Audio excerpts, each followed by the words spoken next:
اور 22 ربیع الاول بات کریں گے مکے کی سرزمین سے، آپ سب کے ساتھ پیاری بیٹیوں کے ساتھ اس وقت موجود ہیں بیت اللہ سے نبی پاک صلی اللہ علیہ وآلہ وسلم کی بہت ہی خوبصورت سی باتیں جو کہ آپ صلی اللہ علیہ وآلہ وسلم نے خواتین اسلام کے لیے فرمائی ہیں تاکہ ہمیں سب کو زندگی گزارنا آ جائے۔ سہیل بن سعد رضی اللہ تعالیٰ عنہ سے کسی نے پوچھا نبی صلی اللہ علیہ وآلہ وسلم نے کبھی سفید میدے کی بھی روٹی کھائی ہے؟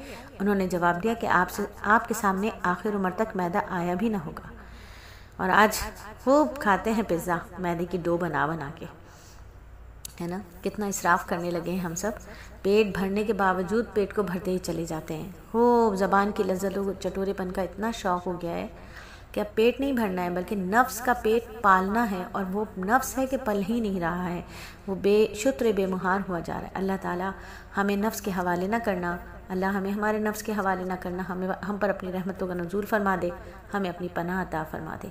اور بچوں کو پیاری باتیں سکھانی ہے نبی صلی اللہ علیہ وآلہ وسلم کی کہ آپ صلی اللہ علیہ وآلہ وسلم نے فرمایا جو دو بندے اللہ کے لیے آپس میں محبت کرتے ہیں پس دونوں میں افضل وہ ہے جو ان دونوں میں سے اپنے ساتھی سے زیادہ محبت کرنے والا ہو۔ تو محبت صرف اور صرف اللہ کے لیے اور نفرت صرف اور صرف اللہ کے لیے ہونی چاہیے، کوئی اور مقصد کوئی اور وجہ نہیں ہونی چاہیے۔ حضرت سعودہ رضی اللہ تعالیٰ عنہ کی مثالی اطاعت کی اگر بات کریں تو اما سعودہ رضی اللہ تعالیٰ عنہ اخلاق نبوی کی ایک جیتی جاگتی تصویر تھی۔ اطاعت و فرما برداری تو آپ میں کوٹ کر بھری ہوئی تھی۔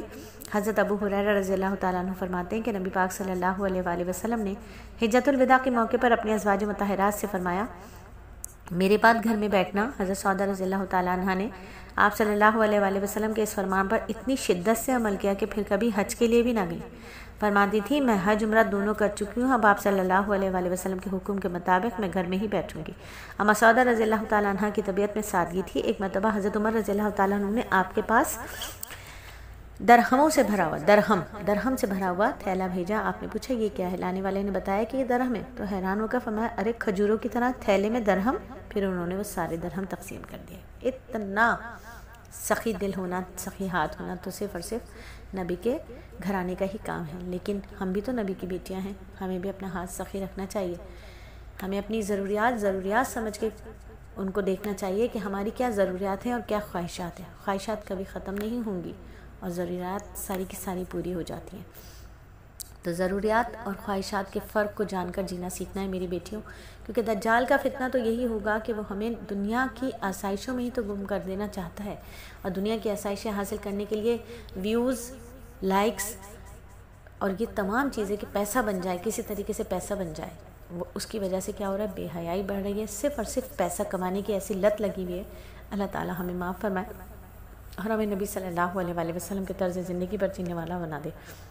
گھریلو زندگی سے متعلق آپ کی سنتوں کو ضرور اور مد نظر رکھنا چاہیے اور ان پر زندگی کو گزارنا چاہیے۔ ایک مرتبہ نبی صلی اللہ علیہ وآلہ وسلم گھر میں تشریف لائے۔ آپ نے اما عائشہ رضی اللہ تعالیٰ عنہ سے فرمایا حمیرہ تم مجھے مکھن اور چھوارے ملا کر کھانے سے زیادہ محبوب ہو۔ وہ مسکرا کر بولی اے اللہ کے رسول صلی اللہ علیہ وآلہ وسلم آپ مجھے مکھن اور شہد ملا کر کھانے سے زیادہ محبوب ہیں۔ نبی صلی اللہ علیہ وآلہ وسلم نے مسکرا کر فرمایا حمیرہ تیرا جواب میرے جواب سے زیادہ بہتر ہے۔ نبی صلی اللہ علیہ وآلہ وسلم کے دل میں جتنی خشیت الہی تھی اس کا تو ہم اندازہ بھی نہیں لگا سکتے، لیکن آپ صلی اللہ علیہ وآلہ وسلم کا اپنے اہل خانہ کے ساتھ پیار اور محبت کا تعلق یہ چیز عین مطلوب ہے۔ اللہ تعالیٰ بھی اس چیز کو پسند کرتے ہیں۔ آج ہم کیا سمجھتے ہیں؟ ہم سمجھتے ہیں اگر ہم دین پر چل رہے ہیں تو ہنسنا ہی نہیں ہے، مسکرانا ہی نہیں ہے۔ بالکل نہیں، ایسا کچھ بھی نہیں ہے۔ دین تو بہت پیاری زندگی گزارنا سکھاتا ہے، دین تو پیار اور محبت کا پیغام دیتا ہے، دین تو اپنائیت یگانگت کا پیغام دیتا ہے، دین تو سادگی کا پیغام دیتا ہے۔ اللہ تعالیٰ ہمیں دین کا صحیح فہم عطا فرمائے۔ اللہ مجھے اور آپ کو قبول فرمائے۔ سرزمین مکہ سے آپ کے ساتھ آپ کی باجی جان، اور دعا میں بیٹا یاد رکھیے اور صدقہ جاریہ کے طور پر اس سبق کو آگے اپنی اور بہنوں اور کزنز کو بھی بھیجیے تاکہ سب کو نفع ہو۔ آمین ثم آمین۔